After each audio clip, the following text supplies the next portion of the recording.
Morning and long weekend coming off here in Canada. Anyhow, it's the May 2-4 is what we call it. Although it's not the 24th, Monday will be the holiday for Victoria Day, and we'll have fireworks going on.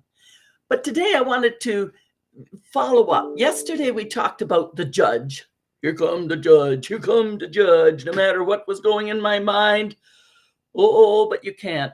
Oh, but when that changes. Oh, but. That's the judge coming in. And you can name your judge, nasty, mean, whatever. Mine, it's just always from that old show, and here come the judge. So then I can say, thank you, move along. I can handle this. Today, I'm talking about mindfulness, because that's how, once we become aware of the voices in our heads, and we all have them. The judge is the universal, but then the judge gets helpers. And those helpers are defined by how we wrapped ourselves and protected ourselves as children. And they became our habit, the one that was the most important to us in so many ways. And there are 9 of them that they've discovered that are rather universal. Today, it's about the avoider. And when we are mindful and thinking about our thoughts, then we can consider, what's the voice saying? What is it that I can turn around in there? And so the judge always needs help. And the help comes from our personal style that has become habit. And we can choose to stay with it, minimize it, change it, but it does take a lot of our own work and mindfulness. The awareness is so critical, because wherever we direct our attention, that is what gets to be more of.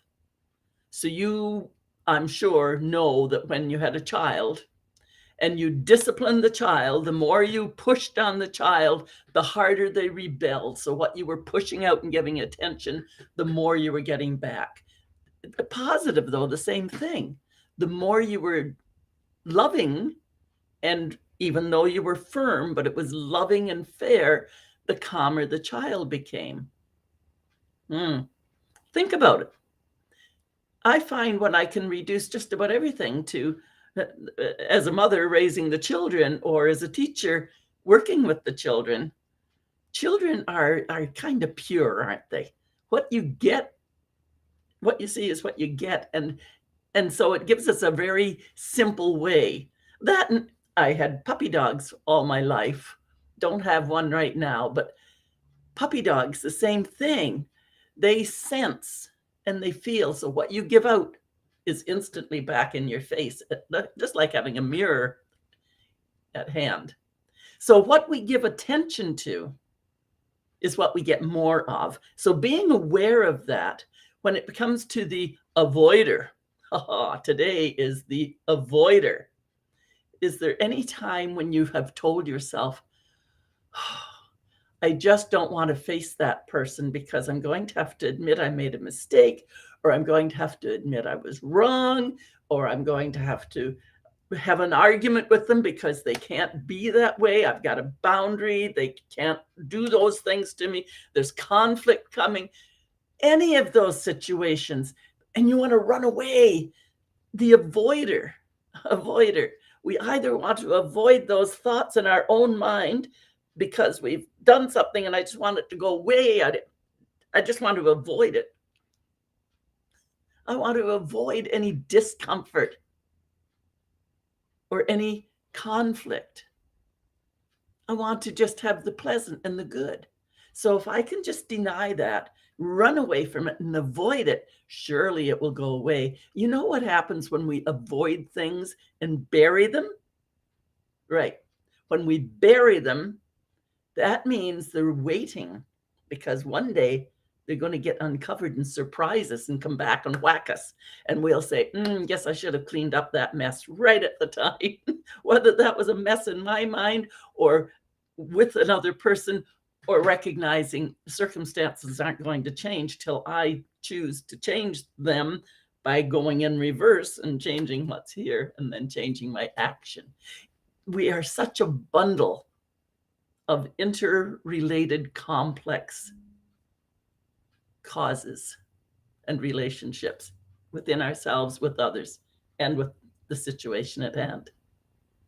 So watch when you're trying to chase the good and avoid the uncomfortable. Be aware that your avoider is saying something in your head. Oh, I'll look after that later. Oh, it's not so bad. Oh, if I just don't worry about it, it'll disappear. No, it won't. So what is the avoider saying to you, and how are you responding to that? Just think about how great it would be to be in control of these saboteurs instead of them directing you. It's powerful. Just consider how it would feel to speak up and show up and stand up with clarity and confidence, with the right response, often with those saboteurs that are floating around ever intensely in our minds. And it's the long weekend, so people, please give some thought to what's going on in your head. Enjoy the weekend. Stay aware. And it's Coach Sandra, Compassionate Queen of Straight Talk, here to help you learn how to speak up, show up, stand up, and deal with all of those voices in a fashion that you can create. You can do it. You know it. I can help.